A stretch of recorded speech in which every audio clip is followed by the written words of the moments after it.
नमस्कार। आज 10 जनवरी है और 10 जनवरी को हम अंतर्राष्ट्रीय हिंदी दिवस के रूप में मनाते हैं। अतः अंतर्राष्ट्रीय हिंदी दिवस की आप सबको शुभकामनाएं।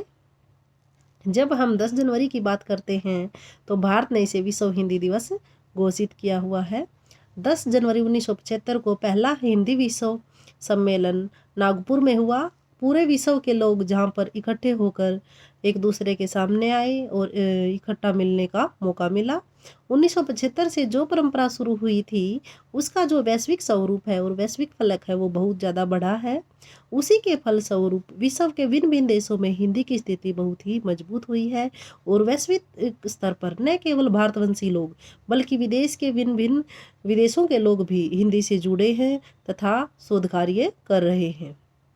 अगर हम विदेशों की बात करें तो फिजी, मॉरिशस, सूरीनाम, अमेरिका, त्रिनिडाद जैसे देशों में भी हिंदी बहुत ज़्यादा बढ़ रही है।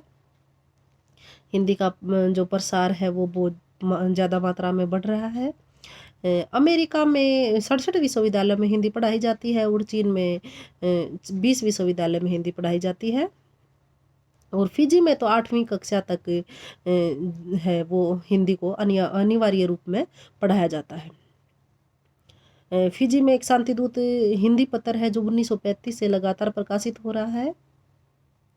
इस तरह से देखा जाए तो विश्व स्तर पर जो हमारी हिंदी भाषा है वो बहुत ही तेजी से फैल रही है। हिंदी के वैश्विक परिदृश्य मजबूत करने के लिए भारत में भी हमें हिंदी की स्थिति मजबूत करनी चाहिए।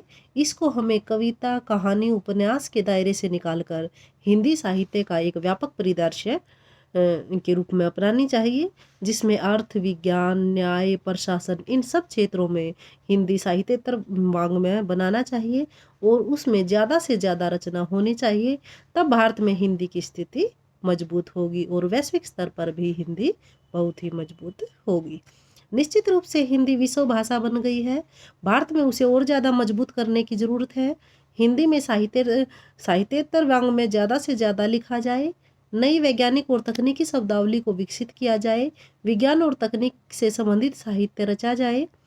तभी हम विश्व भाषा के रूप में हिंदी की बढ़ती हुई एक शक्ति के रूप में हिंदी को देख सकेंगे और उसका अपने पक्ष में उपयोग कर सकेंगे। धन्यवाद।